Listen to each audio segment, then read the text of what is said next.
नमस्कार बंधुरा आशा करी आपनारा सबाई भालो आछेन। आज आमी आपनादेरके देखाबो किभाबे दारचिनी परिष्कार करे राखते हय। खूब सुंदर परिष्कार हय। किभाबे परिष्कार करबो चलुन देखे नेबेन। এই যে দেখুন খুব নোংরা লেগে আছে। এটি আমি প্রথমে জল দিয়ে ভিজিয়ে নিয়েছি। ভেজানোর পর দেখুন এই নোংরাগুলি আমি ফেলে দিচ্ছি। এরকম বাজার থেকে এনে ডাইরেক্ট মানে তরকারিতে তেলের মধ্যে দেওয়া ফুরনে দেওয়া ভালো নয়, প্রচণ্ড নোংরা।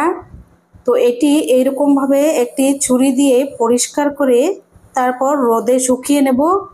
কোনো কিচ্ছু হবে না, কোনো গন্ধও যাবে না। আমি এরকম রোজ এরকম করেই যতবারই আমি দারচিনি আমি ঘরে কিনে আনি এরকম ভাবে পরিষ্কার করে আমি রান্না করি।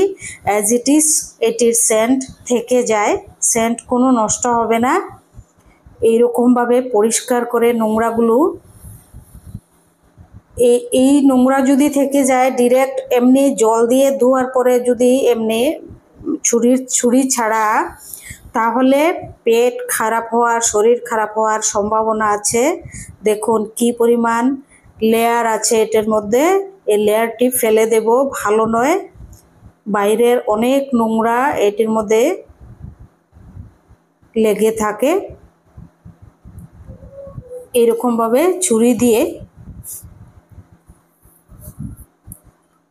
পরিষ্কার করে নিচ্ছি। তারপর রোদে দিয়ে দিব আরো 2-3 বার ধুয়ে একদম পরিষ্কার হয়ে যাবে।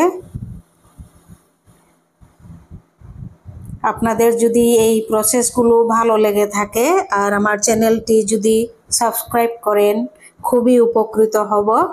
চ্যানেলটি সাবস্ক্রাইব করবেন, লাইক করবেন, কমেন্ট করে জানাবেন আমার রেসিপিগুলো কেমন। আজকে আর আমি রান্নার ভিডিও বানাতে পারিনি, শরীরটি খুব ভালো নয়। এর জন্য আমি এই শর্টকাট ভিডিওটি আজকে তৈরি করলাম। শর্টকাট প্লাস এটি খুবই উপকারী। কিভাবে মানুষে দেখেছি অনেকেই ডাইরেক্ট বাজার থেকে এনে এমনি ধুয়ে, কেউ কেউ ধুয়েও না আর কেউ কেউ এমনি ধুয়ে ফুরনে দিয়ে দেয় বা বেটে দিয়ে দেয়। তো এটি এরকমভাবে ধুলে কোনো নষ্ট হবে না, গন্ধও যাবে না। যেমনি গন্ধ এটির সেন্ট এমনিই থাকবে, কিচ্ছু হবে না। দেখুন কি পরিমাণ কত সুন্দর হয়েছে। আর নোংরা জল দেখুন, খুব নোংরা জল, একদম কালো জল বেরিয়েছে দেখুন। এবার এই দেখুন পরিষ্কার জল দিয়ে ধুয়ে নিয়েছি। এবার রোদে দিয়ে দেব। আর রোদে দিলে 10 মিনিটে শুকিয়ে যাবে। প্রচণ্ড রোদ, 10 মিনিটে শুকিয়ে যাবে। এটি রোদে দিয়ে দেব এখন।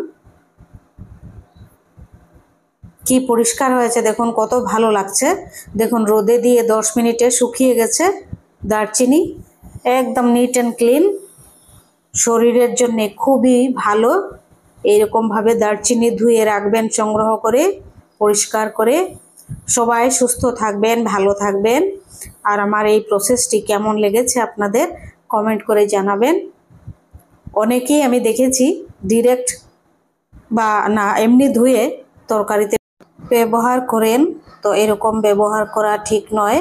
অনেক সময় পেটে ব্যথা করে, আমরা বুঝতে পারি না কির জন্যে, কেন পেটে ব্যথা বা গ্যাস, অ্যাসিডিটি এইসব নোংরার জন্যে এরকম হয়। তো এরকম পরিষ্কার করে রাখবেন। এলাচ, দারচিনি, লং সবগুলো